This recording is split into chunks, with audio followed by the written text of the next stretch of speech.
ಎಸ್ಎನ್ಒ ಯಾನ ಮುಗಿಸಿದ ಎಸ್.ಎಲ್. ಭೈರಪ್ಪ ಸಾಕಷ್ಟು ಕಾದಂಬರಿಗಳನ್ನು ಬರೆದಿದ್ದಾರೆ. ಸಾಕಷ್ಟು ಕಾದಂಬರಿಗಳು ಚರ್ಚೆಗೂ ಕೂಡ ಗ್ರಾಸವಾಗಿತ್ತು. ಅವರು ಬರೆದಂತಹ ಕಾದಂಬರಿಗಳೆಲ್ಲವೂ ಕೂಡ ಚರ್ಚೆಗೆ ಗ್ರಾಸ ಆಗಿತ್ತು. ಸರಸ್ವತಿ ಸಮ್ಮಾನ್ ಎಸ್.ಎಲ್. ಭೈರಪ್ಪ ವಿಧಿವಶರಾಗಿದ್ದಾರೆ. ಸಾಹಿತ್ಯದ ಮೇರು ಪರ್ವತ ಹಿರಿಯ ಸಾಹಿತಿ ಇನ್ನಿಲ್ಲ. ರವೀಂದ್ರ ಕಲಾಕ್ಷೇತ್ರದಲ್ಲಿ ಅಂತಿಮ ದರ್ಶನಕ್ಕೆ ವ್ಯವಸ್ಥೆಯನ್ನು ಕೂಡ ಮಾಡಲಾಗ್ತಾ ಇದೆ. ರಾಷ್ಟ್ರೋತ್ಥಾನ ಆಸ್ಪತ್ರೆಯಿಂದ ಪಾರ್ಥಿವ ಶರೀರ ರವಾನೆ ಮಾಡಲಾಗುತ್ತೆ. ಇಂದು ಮಧ್ಯಾಹ್ನ 1 ಗಂಟೆಯವರೆಗೂ ಕೂಡ ಅಂತಿಮ ದರ್ಶನಕ್ಕೆ ವ್ಯವಸ್ಥೆಯನ್ನ ಮಾಡಲಾಗಿದೆ. ಸಿಎಂ ಮತ್ತು ಡಿಸಿಎಂ ಅಂತಿಮ ದರ್ಶನವನ್ನು ಕೂಡ ಪಡೆಯಲಿದ್ದಾರೆ. ಸರಸ್ವತಿ ಸಮ್ಮಾನ್ ಎಸ್.ಎಲ್. ಭೈರಪ್ಪ ವಿಧಿವಶರಾಗಿದ್ದಾರೆ. ಸಾಹಿತ್ಯ ಲೋಕದ ಮೇರು ಪರ್ವತ, ಹಿರಿಯ ಸಾಹಿತಿಗಳು, ಹಿರಿಯ ಬರಹಗಾರರು ಇವತ್ತು ನಮ್ಮ ಜೊತೆ ಇಲ್ಲ, ಬಾರದ ಲೋಕಕ್ಕೆ ತೆರಳಿದ್ದಾರೆ. ರವೀಂದ್ರ ಕಲಾಕ್ಷೇತ್ರದಲ್ಲಿ ಅಂತಿಮ ದರ್ಶನಕ್ಕೆ ವ್ಯವಸ್ಥೆಯನ್ನು ಕೂಡ ಕಲ್ಪಿಸಲಾಗ್ತಾ ಇದೆ. ರಾಷ್ಟ್ರೋತ್ಥಾನ ಆಸ್ಪತ್ರೆಯಿಂದ ಪಾರ್ಥಿವ ಶರೀರ ರವಾನೆ ಕೂಡ ಮಾಡಲಾಗುತ್ತೆ. ಇಂದು ಮಧ್ಯಾಹ್ನ 1 ಗಂಟೆಯವರೆಗೂ ಕೂಡ ಅಂತಿಮ ದರ್ಶನಕ್ಕೆ ವ್ಯವಸ್ಥೆಯನ್ನು ಕೂಡ ಮಾಡಲಾಗಿದೆ. ಸಿಎಂ ಮತ್ತು ಡಿಸಿಎಂ ಹಾಗೆ ಈಗ ಆಲ್ರೆಡಿ ಸಾಕಷ್ಟು ಗಣ್ಯರು ರವೀಂದ್ರ ಕಲಾಕ್ಷೇತ್ರಕ್ಕೆ ಆಗಮಿಸಿದ್ದಾರೆ. ಏಕೆಂದರೆ ಅಂತಿಮ ದರ್ಶನ ಮತ್ತೆ ನಾವು ಎಸ್.ಎಲ್. ಭೈರಪ್ಪ ಅವ್ರನ್ನ ನೋಡಬೇಕು ಅಂತಂದರೆ ಮತ್ತೆ ಇನ್ಯಾವತ್ತೂ ಕೂಡ ನೋಡಲಿಕ್ಕೆ ಸಾಧ್ಯ ಆಗೋದಿಲ್ಲ. ಕೇವಲ ಅವರು ಬರೆದಿರುವಂತಹ ಕಾದಂಬರಿಗಳೇನಿದ್ದಾವೆ, ಪ್ರಬಂಧಗಳೇನಿದ್ದಾವೆ, ಅದರ ಮೂಲಕ ಮಾತ್ರ ಅವರು ಜೀವಂತವಾಗಿರ್ತಾರೆ, ಸದಾ ನಮ್ಮೊಂದಿಗಿರ್ತಾರೆ ಅವರು ಬರೆದಿರುವಂತಹ ಕಾದಂಬರಿಗಳ ಮೂಲಕ. ಆದರೆ ಅವ್ರನ್ನ ನೇರವಾಗಿ ನೋಡಬೇಕು ಅಂತಂದರೆ ಇವತ್ತು ಮಾತ್ರ ನೋಡಲಿಕ್ಕೆ ಸಾಧ್ಯ. ಹಾಗಾಗಿ ನೀವು ಗಮನಿಸ್ತಾ ಇದ್ದೀರಾ ಎಷ್ಟೆಲ್ಲ ಅಭಿಮಾನಿಗಳು ಬೆಳಗ್ಗೆಯಿಂದಲೂ ಕೂಡ ಕಾದು ನಿಂತಿದ್ದಾರೆ ಎಸ್.ಎಲ್. ಭೈರಪ್ಪ ಅವರ ಅಂತಿಮ ದರ್ಶನವನ್ನು ಮಾಡಲಿಕ್ಕೆ ಅಂತ. ಇನ್ನು ಅವರ ಸ್ನೇಹಿತರಾಗಿರಬಹುದು ಅಥವಾ ಹಿರಿಯ ಬೇರೆ ಬೇರೆ ಸಾಹಿತಿಗಳಾಗಿರಬಹುದು, ಬರಹಗಾರರಾಗಿರಬಹುದು, ಇನ್ನು ಯುವ ಬರಹಗಾರರಾಗಿರಬಹುದು, ಇನ್ನು ಅನೇಕ ಬೇರೆ ಬೇರೆ ಕಡೆಯಿಂದಲೂ ಕೂಡ ಇವರಿಗೆ ಅಭಿಮಾನಿಗಳಿದ್ರು. ಅವರು ಕೂಡ ಅಂತಿಮ ದರ್ಶನಕ್ಕೆ ಅಂತ ಈಗ ಆಲ್ರೆಡಿ ರವೀಂದ್ರ ಕಲಾಕ್ಷೇತ್ರಕ್ಕೆ ಬಂದಿದ್ದಾರೆ. ಇನ್ನು ಕೆಲ ಹೊತ್ತಿನಲ್ಲಿ ರವೀಂದ್ರ ಕಲಾಕ್ಷೇತ್ರಕ್ಕೆ ಎಸ್.ಎಲ್. ಭೈರಪ್ಪ ಅವರ ಪಾರ್ಥಿವ ಶರೀರ ಆಗಮಿಸುತ್ತೆ. ಅದಾದ ನಂತರ ಮಧ್ಯಾಹ್ನ 1 ಗಂಟೆಯವರೆಗೂ ಕೂಡ ಅವಕಾಶ ಇರುತ್ತೆ. ಎಲ್ಲರೂ ಕೂಡ ಎಸ್.ಎಲ್. ಭೈರಪ್ಪ ಅವರ ಅಂತಿಮ ದರ್ಶನಕ್ಕೆ ಅಂತ ಬರ್ತಾ ಇದ್ದಾರೆ. ಗಣ್ಯರು ಕೂಡ ಇನ್ನೂ ಕೆಲವೊಂದಿಷ್ಟು ಗಣ್ಯರು ಬರಲಿದ್ದಾರೆ. ಮಧ್ಯಾಹ್ನದ ನಂತರ ಮೈಸೂರಿಗೆ ಪಾರ್ಥಿವ ಶರೀರ ರವಾನೆ ಮಾಡಲಾಗುತ್ತೆ. ಕಲಾ ಮಾಧ್ಯಮದಲ್ಲಿ ಸಾರ್ವಜನಿಕ ದರ್ಶನ ವ್ಯವಸ್ಥೆಯನ್ನು ಕೂಡ ಕಲ್ಪಿಸಲಾಗುತ್ತೆ. ಲಂಡನ್ನಿಂದ ಎಸ್.ಎಲ್. ಭೈರಪ್ಪ ಅವರ ಪುತ್ರ ಆಗಮಿಸಬೇಕಾಗಿದೆ. ನಾಳೆ ಸರ್ಕಾರಿ ಗೌರವಗಳೊಂದಿಗೆ ಅಂತ್ಯ ಸಂಸ್ಕಾರ ನಡೆಯುತ್ತೆ. ಚಾಮುಂಡಿ ಬೆಟ್ಟದ ತಪ್ಪಲಲ್ಲಿ ಅಂತ್ಯಕ್ರಿಯೆ ನಡೆಯುತ್ತೆ. ಬ್ರಾಹ್ಮಣ ಸಂಪ್ರದಾಯದಂತೆ ಭೈರಪ್ಪ ಅವರಿಗೆ ಅಂತಿಮ ವಿದಾಯವನ್ನು ಕೂಡ ಹೇಳಲಾಗುತ್ತೆ. ಮಧ್ಯಾಹ್ನದ ನಂತರ ಮೈಸೂರಿಗೆ ಈ ಪಾರ್ಥಿವ ಶರೀರ ಆಗಮಿಸುತ್ತೆ. ಕಲಾ ಮಾಧ್ಯಮದಲ್ಲಿ ಸಾರ್ವಜನಿಕ ದರ್ಶನಕ್ಕೆ ವ್ಯವಸ್ಥೆಯನ್ನು ಕೂಡ ಅಲ್ಲೂ ಕೂಡ ಮಾಡಲಾಗ್ತಾ ಇದೆ. ಇನ್ನು ಮೈಸೂರಲ್ಲೂ ಕೂಡ ಕಲಾ ಮಾಧ್ಯಮ ಏನಿದೆ ಅಲ್ಲೂ ಕೂಡ ಸಾರ್ವಜನಿಕರ ದರ್ಶನಕ್ಕೆ ವ್ಯವಸ್ಥೆಯನ್ನು ಕಲ್ಪಿಸಲಾಗುತ್ತೆ. ಇನ್ನು ಮೈಸೂರಲ್ಲೂ ಅಷ್ಟೇ ಸಾಕಷ್ಟು ಅಭಿಮಾನಿಗಳಿದ್ದಾರೆ. ಅಲ್ಲೇ ಅಂತ್ಯಕ್ರಿಯೆ ನಡೆಯೋದ್ರಿಂದ ಅಲ್ಲೂ ಕೂಡ ಅಂತಿಮ ದರ್ಶನಕ್ಕೆ ವ್ಯವಸ್ಥೆಯನ್ನು ಮಾಡಲಾಗಿದೆ. ಸದ್ಯಕ್ಕೆ ರವೀಂದ್ರ ಕಲಾಕ್ಷೇತ್ರಕ್ಕೆ ಪಾರ್ಥಿವ ಶರೀರವನ್ನು ತೆಗೆದುಕೊಂಡು ಬರ್ತಾರೆ.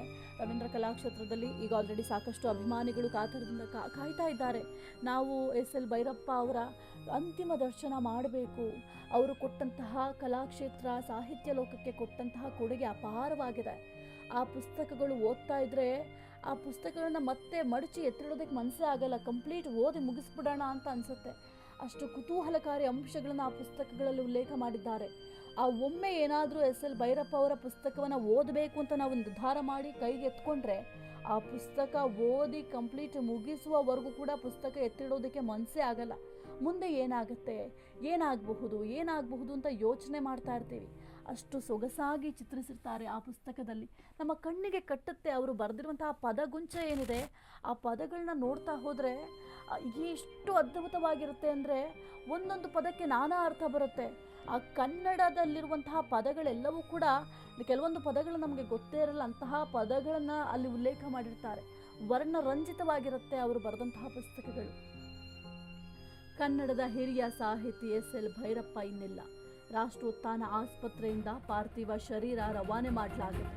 ಬೆಂಗಳೂರಿನ ಆರ್.ಆರ್. ನಗರದ ರಾಷ್ಟ್ರೋತ್ಥಾನ ಆಸ್ಪತ್ರೆ ಕೆಲವೇ ಹೊತ್ತಲ್ಲಿ ರವೀಂದ್ರ ಕಲಾಕ್ಷೇತ್ರಕ್ಕೆ ಆಗಮಿಸುತ್ತೆ. ಕಲಾಕ್ಷೇತ್ರದಲ್ಲಿ ಸಾರ್ವಜನಿಕ ಅಂತಿಮ ದರ್ಶನಕ್ಕೆ ವ್ಯವಸ್ಥೆಯನ್ನು ಕೂಡ ಮಾಡಲಾಗಿದೆ. ಇದು ಮಧ್ಯಾಹ್ನ 1 ಗಂಟೆಯವರೆಗೂ ಕೂಡ ಅಂತಿಮ ದರ್ಶನಕ್ಕೆ ವ್ಯವಸ್ಥೆಯನ್ನ ಕಲ್ಪಿಸಲಾಗಿದೆ. ಕನ್ನಡದ ಹಿರಿಯ ಸಾಹಿತಿ ಮೇರು ಬರಹಗಾರರು ನಮ್ಮ ಜೊತೆ ಇಲ್ಲ. ರಾಷ್ಟ್ರೋತ್ಥಾನ ಆಸ್ಪತ್ರೆಯಿಂದ ಪಾರ್ಥಿವ ಶರೀರ ರವಾನೆ ಆಗುತ್ತೆ. ಅಕ್ಷರ ಮಾಂತ್ರಿಕನನ್ನು ನಾವು ಕಳ್ಕೊಂಡಿದ್ದೀವಿ. ಕೆಲವೇ ಹೊತ್ತಲ್ಲಿ ರವೀಂದ್ರ ಕಲಾಕ್ಷೇತ್ರಕ್ಕೆ ಆಗಮಿಸುತ್ತೆ ಪಾರ್ಥಿವ ಶರೀರ.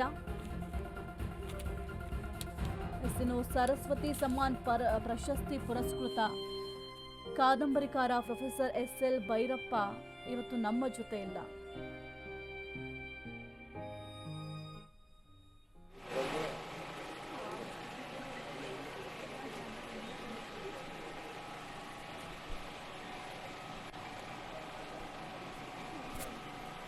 ಪಾರ್ಥಿವ ಶರೀರವನ್ನ ತೆಗೆದುಕೊಂಡು ಬರಲಾಗ್ತಾ ಇದೆ. ಯಾಕೆಂದ್ರೆ ರವೀಂದ್ರ ಕಲಾಕ್ಷೇತ್ರಕ್ಕೆ ಹೋಗಬೇಕಾಗುತ್ತೆ. ರವೀಂದ್ರ ಕಲಾಕ್ಷೇತ್ರದಲ್ಲಿ ಅಂತಿಮ ವ್ಯವಸ್ಥೆಯನ್ನು ಕೂಡ ಕಲ್ಪಿಸಲಾಗಿದೆ. ಈಗ ಆಲ್ರೆಡಿ ಗಣ್ಯಾತಿ ಗಣ್ಯರು ಕೂಡ ರವೀಂದ್ರ ಕಲಾಕ್ಷೇತ್ರದ ಬಳಿ ಇದ್ದಾರೆ. ಇನ್ನು ಕೆಲವೊಂದಷ್ಟು ಜನ ಆಸ್ಪತ್ರೆಯ ಬಳಿ ಕೂಡ ಜಮಾಯಿಸಿದ್ದಾರೆ.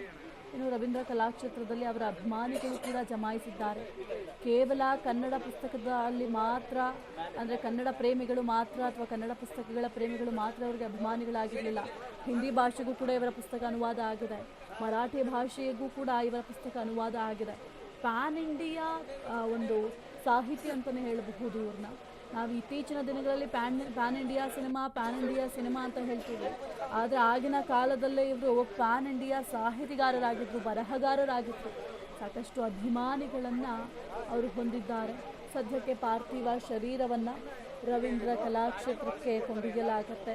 ರವೀಂದ್ರ ಕಲಾಕ್ಷೇತ್ರದಲ್ಲಿ ಮಧ್ಯಾಹ್ನ 1 ಗಂಟೆಯವರೆಗೂ ಕೂಡ ಸಾರ್ವಜನಿಕರ ದರ್ಶನಕ್ಕೆ ಅಂತ ಇರಿಸಲಾಗುತ್ತೆ. ಸಾರ್ವಜನಿಕರು ಮಧ್ಯಾಹ್ನ 1 ಗಂಟೆಯವರೆಗೂ ಕೂಡ ಅಂತಿಮ ದರ್ಶನವನ್ನು ಮಾಡಬಹುದಾಗಿದೆ. SL ಭೈರಪ್ಪ ಅವರ ಅಂತಿಮ ದರ್ಶನವನ್ನು ಮಾಡಬಹುದಾಗಿದೆ. ಏಕೆಂದರೆ ಇದಾದ ನಂತರ ಮೈಸೂರಿಗೆ ಪಾರ್ಥಿವ ಶರೀರವನ್ನು ಕೊಂಡೊಯ್ಯಬೇಕಾಗತ್ತೆ. ಅಲ್ಲೂ ಕೂಡ ಕೆಲವೊಂದಿಷ್ಟು ಸಿದ್ಧತೆಯನ್ನು ಮಾಡಿಕೊಳ್ಳಲಾಗಿದೆ. ಅಲ್ಲೂ ಕೂಡ ಅಭಿಮಾನಿಗಳು ಜಮಾಯಿಸ್ತಾರೆ. ಆಲ್ರೆಡಿ ಬೆಳಗ್ಗೆಯಿಂದ ರವೀಂದ್ರ ಕಲಾಕ್ಷೇತ್ರದಲ್ಲಿ ಸಾಕಷ್ಟು ಅಭಿಮಾನಿಗಳು ಜಮಾಯಿಸಿದ್ದಾರೆ. ಇನ್ನು ಮಧ್ಯಾಹ್ನದ ನಂತರ ಮೈಸೂರಿಗೆ ಕೂಡ ಈ ಪಾರ್ಥಿವ ಶರೀರವನ್ನು ಕೊಂಡೊಯ್ಯಲಾಗುತ್ತೆ.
ಸ್ವಲ್ಪ ಜಾಗ ಬಿಡಿ ಸರ್.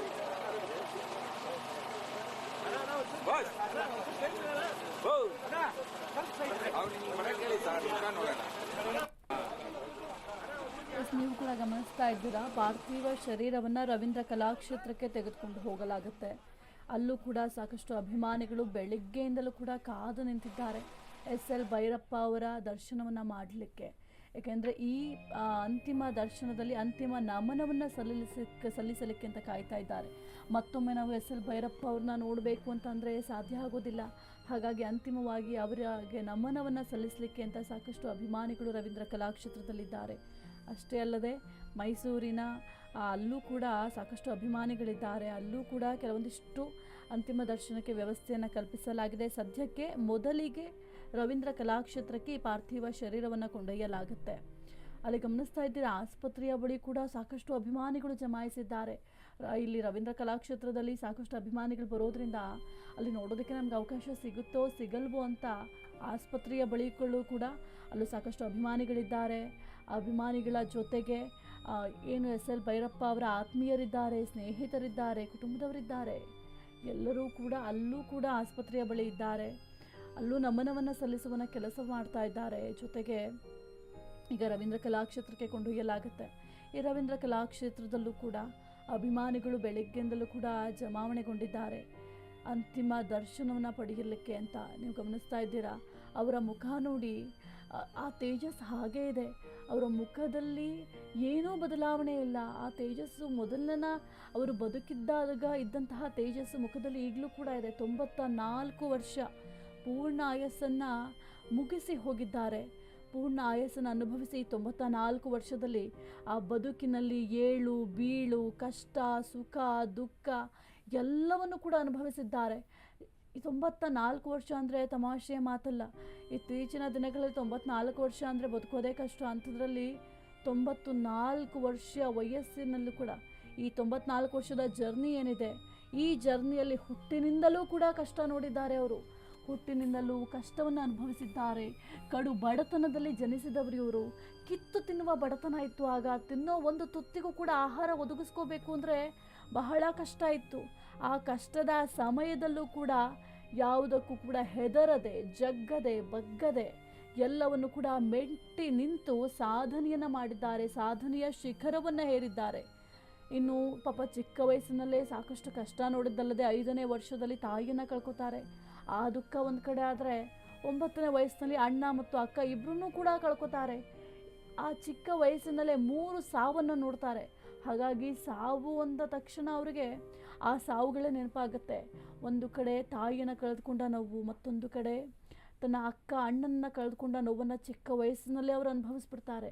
ಹಾಗಾಗಿ ಕಷ್ಟಗಳನ್ನು ನೋಡಿ ಬೆಳೆದಂತಹ ಇವರಿಗೆ ಯಾವುದೂ ಕೂಡ ಕಷ್ಟ ಅನ್ನಿಸ್ಲಿಲ್ಲ. ಮುಂದಿನ ಸವಾಲುಗಳೇನಿದ್ದು, ಆ ಬದುಕಿನಲ್ಲಿ ಬಂದಂತಹ ಸವಾಲುಗಳು ಯಾವುದು ಕೂಡ ಅವರಿಗೆ ಕಷ್ಟ ಅಂತಲೇ ಅನ್ನಿಸ್ಲಿಲ್ಲ.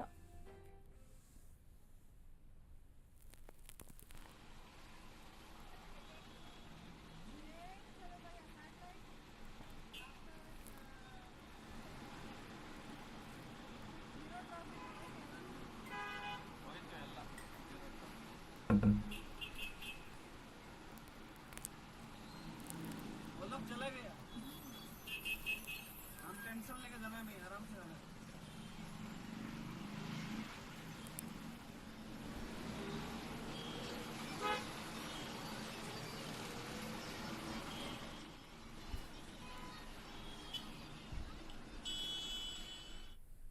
ಭೈರಪ್ಪನವರು ನಮ್ಮನ್ನೆಲ್ಲ ಕೂಡ ಅಗಲಿರ್ತಕ್ಕಂಥ ಖ್ಯಾತ ಸಾಹಿತಿ, ಖ್ಯಾತ ಕಾದಂಬರಿಕಾರ SL ಭೈರಪ್ಪನವರು ನಮ್ಮನ್ನೆಲ್ಲ ಕೂಡ ಅಗಲಿರ್ತಕ್ಕಂಥದ್ದು. SL ಭೈರಪ್ಪರವರು ಕೇವಲ ಸಾಹಿತಿಗಳು, ಕಾದಂಬರಿಕಾರರು ಮಾತ್ರ ಆಗಿರಲಿಲ್ಲ. ಅವರು ಸಾಕಷ್ಟು ಸಮಾಜಮುಖಿ ಕೆಲಸಗಳನ್ನು ಕೂಡ ಮಾಡ್ತಾ ಇದ್ರು. ಆ ಒಂದು ಕೆಲಸಕ್ಕೆ ಇವರೇ ಸಾಕ್ಷಿ ಆಗಿರ್ತಕ್ಕಂಥಂದ್ರೆ, ಇವರು SL ಭೈರಪ್ಪರವರ ಸ್ನೇಹಿತರ ಮಗ. ಇವರು ಸುಮಾರು 2020ರಿಂದ ಒಂದು ಸಹಾಯವನ್ನು ಕೇಳಿಕೊಂಡು ಅವರ ಬಳಿ ಬರ್ತಾರೆ. ಇವರ ಮಗಳಿಗೆ KS ವ್ಯಾಸಂಗವನ್ನು ಮಾಡಿಸ್ಬೇಕಾಗಿರುತ್ತೆ. ಇವರದೊಂದು ಕನಸಿರುತ್ತೆ, ಇವರ ಮಗಳಿಗೆ ಒಂದು ತಹಶೀಲ್ದಾರನ್ನ ಮಾಡಬೇಕು ಅನ್ನುವಂಥದ್ದು. ಅದಕ್ಕೆ ಸಹಕಾರಿಯಾಗಿ ನಿಂತಿದ್ದವರು ಭೈರಪ್ಪನವರು. ಅಂದ್ರೆ ಭೈರಪ್ಪನವರು ಬೇಕಾದಂತ ಸಹಾಯವನ್ನ ಎಲ್ಲವನ್ನ ಕೂಡ ಮಾಡಿ ಮೈಸೂರಿನ ಶಂಕರ ಮಠದ ಬಳಿ ಒಂದು ಮನೆಯನ್ನ ಕೂಡ ಇವರಿಗೆ ಮಾಡಿಕೊಟ್ಟಿದ್ರು ಅನ್ನುವಂತ ವಿಚಾರಗಳನ್ನ ನಮ್ಮೊಟ್ಟಿಗೆ ಹಂಚ್ಕೊಂತ ಈ ಬಗ್ಗೆ ಮಾತನಾಡಲಿಕ್ಕೆ ಖುದ್ದು ನಾನು ಅವ್ರನ್ನೇ ಮಾತನಾಡಿಸ್ತಾ ಹೋಗ್ತೀನಿ. ಸರ್, ನಿಮ್ಮ ಮತ್ತು ಭೈರಪ್ಪನವರ ಒಡನಾಟ ಹೇಗಿತ್ತು ಮತ್ತು ಯಾವಾಗ ಶುರುವಾಯಿತು? ನಾನು ಅವರು 1920ನೇ ಇಸ್ವಿಲಿ ಕೊಳ್ಳೇಗಾಲ ಮೂಲತಃ ನಂದು. ಆಗ ಬಂದು ಅವ್ರನ್ನ ನನ್ನ ಮಗಳನ್ನ ಈ ಥರ ತಹಸೀಲ್ದಾರಿ ಮಾಡಬೇಕು ಅಂತಿದ್ದೀನಿ ಸ್ವಾಮಿ, ಸಹಾಯ ಮಾಡಿ, KS ಓದಿಸ್ತಿದ್ದೀನಿ ಈ ಥರ ಹೀಗೆ ಅಂತ ಹೇಳಿದೆ. ಅದಕ್ಕೆ ಅವರು ಬಾ ಎದುರ್ಕೋಬೇಡ, ಬಾ ಯಾರ ಮಗ ಅನ್ನ ರಾಮಲಿಂಗ ಶಾಸ್ತ್ರಿಗಳ ಮಗ, ಅಯ್ಯೋ ನನ್ನ ಸ್ನೇಹಿತನ ಮಗ ಅಂತ ನನಗೆ ಭಾಳ ಸಹಾಯ ಮಾಡ್ತಿದ್ರು ಸ್ವಾಮಿ ಪ್ರತಿಯೊಂದು. ಆಗ ಇಲ್ಲೇ ಮನೆ ಮಾಡ್ಕೊಡ್ತೀನಿ ಅಂತ ಶಂಕರ್ ಮಠದ ನನಗೆ ಮನೇನೂ ಮಾಡಿಕೊಟ್ರು. ಮನೆ ಮಾಡಿಕೊಟ್ಟು ಓದೋದಕ್ಕೆ ಎಲ್ಲದಕ್ಕೂ ಸಹಾಯ ಮಾಡ್ತಿದ್ರು. ನಾನು ಸ್ವತಃ ಬರ್ತಿದ್ದೆ, ಮಾತಾಡಿಸ್ತಿದ್ದೆ, ಹೋಗ್ತಿದ್ದೆ. ಇತ್ತೀಚೆಗೆ ಅವರು ಒಂದು ಕಾರ್ಯಕ್ರಮಕ್ಕೆ ಹೋಗ್ಬೇಕಾಗಿತ್ತು, ಮಾರಾಣಿಯವ್ರದ್ದು ಒಂದು ಕಾರ್ಯಕ್ರಮ ಇತ್ತು. ಅಲ್ಲಿಗೆ ಹೋಗ್ಬೇಕಾದ್ರೆ ಆಗ ನನ್ನ ಕೈಲಾಗಲ್ಲ, ಬಾ ರಾಮಲಿಂಗ ಅಂತ ನಮ್ಮ ತಂದೆ ಹೆಸರು ಹಿಡಿದು ಕೂಗ್ತಿದ್ರು. ಆಗ ನನ್ಗೆ ಹೀಗೆ ಅಂತ ಹೇಳಿದಾಗ ನಾನು ಸರಿ ಅಂದ್ಬಿಟ್ಟು ಹೋದೆ. ಅದೇ ಪ್ರಮೋದ ದೇವಿಯವರು ಇರತಕ್ಕಂಥದ್ದು ಒಂದು ವಿಡಿಯೋ ತೋರಿಸಿ ಆಗ ಹೋದೆ. ಅಲ್ಲಿ ಹೋಗ್ಬಿಟ್ಟು ಆಗ ಅವ್ರ ಜೊತೆಲಿ ಹೋಗಿದ್ದೆ. ಪುನಃ ಅವ್ರಿಗೆ ರಾಷ್ಟ್ರ ಪ್ರಶಸ್ತಿ ಕೊಟ್ಟಾಗ ಮುಖ್ಯಮಂತ್ರಿಯವರು ಬಂದಿದ್ರು, ಬೊಮ್ಮಾಯಿ ಅವರು ಬಂದು ಆಗ್ಲೂ ಅವ್ರ ಮನೇಲಿದ್ದು ಅವ್ರಿಗೂ ಹೂನಾರ ಹಾಕಿ ನಾನು ನಮಸ್ಕಾರ ನೀನೇನೆಯ ಬಾ ಕೂತ್ಕೊ ಅಂತ ಮಾತಾಡಿಸ್ತಿದ್ರು. ತುಂಬಾ ಆತ್ಮೀಯವಾಗಿದೆ.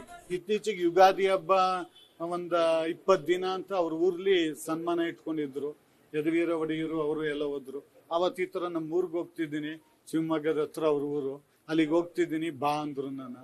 ಆಗ ನಾನು ನಿಂತು ನೀಲ್ಗಳಿಗೆ ಅವ್ರ ಜೊತೆಲಿ ಹೋದೆ. ಅಲ್ಲಿ ಸನ್ಮಾನ ಎಲ್ಲ ಮಾಡಿದ್ರು. ಅವ್ರ ಊರ್ಲಿ ಒಂದು ಕೆರೆ ಕಟ್ಸಕ್ಕೆ ಬೇಕಾದಷ್ಟು ದಾನ ಮಾಡಿದ್ದಾರೆ ಅವರು, ಬೇಕಾದಷ್ಟು. ಹಾಗೆ ನಂಗೆ ತಂದೆ ಇಲ್ಲ ಅನ್ನೋ ಕೊರತೆ ಹೋಗಿಸ್ಬಿಟ್ಟಿದ್ರು. ಪ್ರತಿ ಒಂದು ಇದಕ್ಕೂ ನಂಗೆ ಬಹಳ ಇದು ಮಾಡ್ತಿದ್ರು, ಸಹಾಯ ಮಾಡ್ತಿದ್ರು. ಸದಾ ಬಂದು ನನ್ನ ಮಗಳಿಗೆ ಏನಾದ್ರು ಇದು ಮಾಡಿಸ್ತೀನಿ, ಎದುರ್ಕೋಬೇಡ ಬಾ ನಾನಿದ್ದೀನಿ ಅಂತ ಹೇಳ್ತಿದ್ರು ಪ್ರತಿಯೊಂದೊಂದ್ರು ನನಗೆ. ಅವರು ರಜನಿಕಾಂತ್ ಅವ್ರದ್ದು ಒಂದು ಧಾರಾವಾಹಿ ಮಾಡಬೇಕು ಅಂತ ಇದು ಮಾಡಿದ್ರು, ದಾಟು ಮತ್ತೆ ಸಾಕ್ಷಿ ಅಂತ. ಆ ಸಾಕ್ಷಿ ಅನ್ನೋದ್ರ ಬಗ್ಗೆ ನನ್ನ ಹತ್ರ ಹೇಳಿದ್ರು ಎರಡು. ಆಗ ಅವರು ಕೋರ್ಟ್ಗೆ ಹೋಗಿರ್ತಾರೆ, ಒಬ್ಬ ಅಪರಾಧಿ ಇರ್ತಾನೆ, ಅವನ್ನ ಜಡ್ಜ್ ಕೇಳ್ತಾರೆ, ನೀನು ಸಾಕ್ಷಿ ಯಾರು ಇದಾರಪ್ಪ ನಿಂಗೆ ಅಂದಾಗ, ಆಗ ಇದಾರೆ ಸ್ವಾಮಿ ಅಂತಾನೆ. ಆಗ ಯಾರು ಅಂದಾಗ ಈ ತರ ಭೈರಪ್ಪ ಅಂತಾನೆ. ಆಗ ಮೀನ ಕೂಗ್ತಾನೆ ಭೈರಪ್ಪ ಅಂತ. ಆಗ ಇವ್ರು ಬರ್ತಾರೆ, ಇವ್ರು ಬಂದದ್ ನೋಡಿ ಜಡ್ಜ್ ಎದುರ್ಬಿಟ್ಟು ಬಂದು ನಮಸ್ಕಾರ ಮಾಡ್ತಾನೆ. ಆಗ ಅದೊಂದು ಸೀನ್ ಇದ್ ಮಾಡೋದು. ಆಗ ಲಾಯರ್ ಏನೋ ತನ್ನ ಕೆಲ್ಸನೇ